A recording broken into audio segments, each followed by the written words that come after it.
Namaste, Jay Bharat. We know that the geopolitics is uh, not very ethical place. It's at times funny and many times topsy-turvy. What's today may not be there tomorrow. What is going to be tomorrow may not be there today.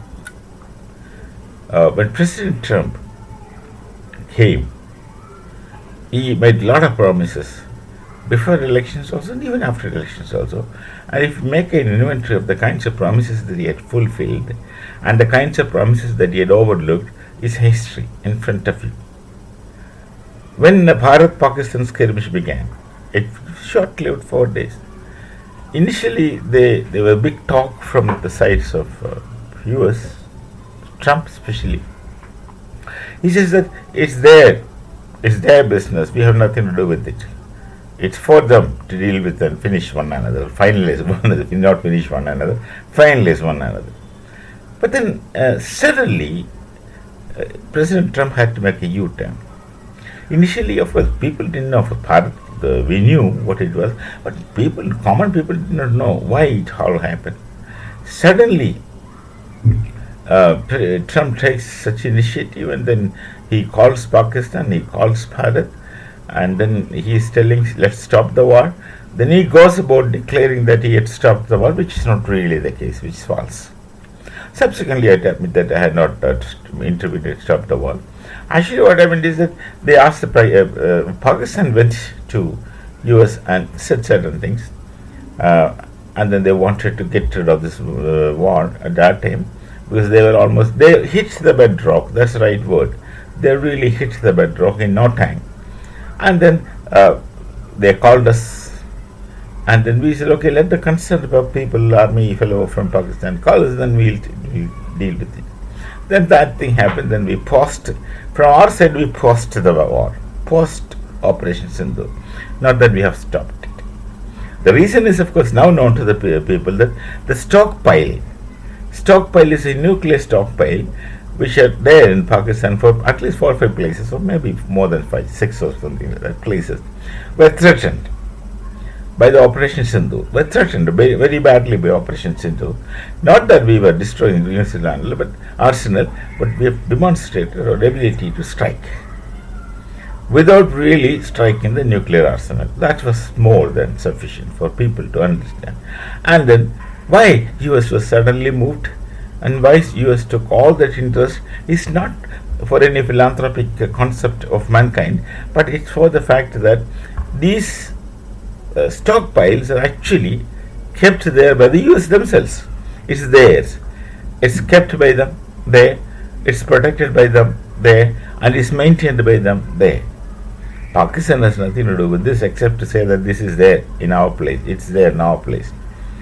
It's something like you're asking a mobile company's transmission tower.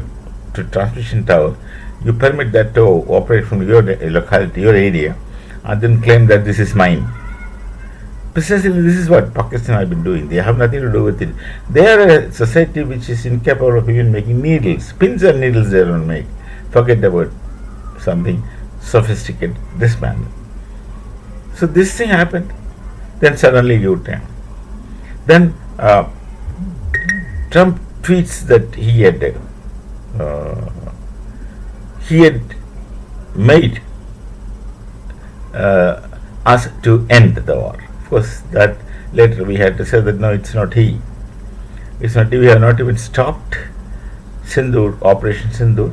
We only paused. All these things are known to you, or known to us. But suddenly, what happens is there's a very serious rift between Elon Musk and President Trump, which is unbelievable because there's a time when these two were behaving as if they're made for one another. Made for each other, made for one another. They're behaving like that. And suddenly they have their interests conflict and their interests contradict. And then the Trump disowns. Elon Musk is outrightly disowning Trump as someone who is not trustworthy. He says something and does not follow it up. That's true. He had been making so many promises before election promises, and you can see the list and inventory can be made how many of his promises are fulfilled and how many are left without unfulfilled actually. So this is become something serious. Now, Elon Musk has his own personal interest, which is evidently known. President Trump also has his own interest, business interest, but his business interest was very sharply contradicting. Uh, Details I don't want to know, and I don't know also. And someone who's searching in that direction can know. But this is only an information which shows that President Trump and Elon Musk, they are now parted mentally in their operation together, and this would lead more unsanity and chaos in the world, with all likelihood, with all possibility. And then now it's maybe there's one problem with this both characters. They are very touchy kind of personalities who have a very high self-esteem, which of course can be roughly called as ego. In very polished language, it becomes very ego. And if a polished language, you can call it as they have such self-esteem, that one of self-esteem is entirely different. In any case, this self-esteem contradict, so their relations might not be as smooth as it used to be before. At least right on today, as of now, they have problems with one another, and then this can create problems. And then Elon Musk is almost, it appears that he says, I'll bring him back in 1 year time. It's me who made him president, and in 1 year's time I'll bring him back. I spent millions of money for this election campaign. All those things will come out now. They'll start washing the dirty linen in public, and let public not get to see all those dirty linen. Just look at really what concerns us and what interests us. So this is something which is suddenly happening in geopolitics, and of course it's nothing unusual with geopolitics, because geopolitics is such. It's a place of uncertainty. It's a place of trustlessness. It's a place of unworthy people attaining worthy positions, and all those things. You can make such rhetorics and narratives. So it's unfortunate in a manner.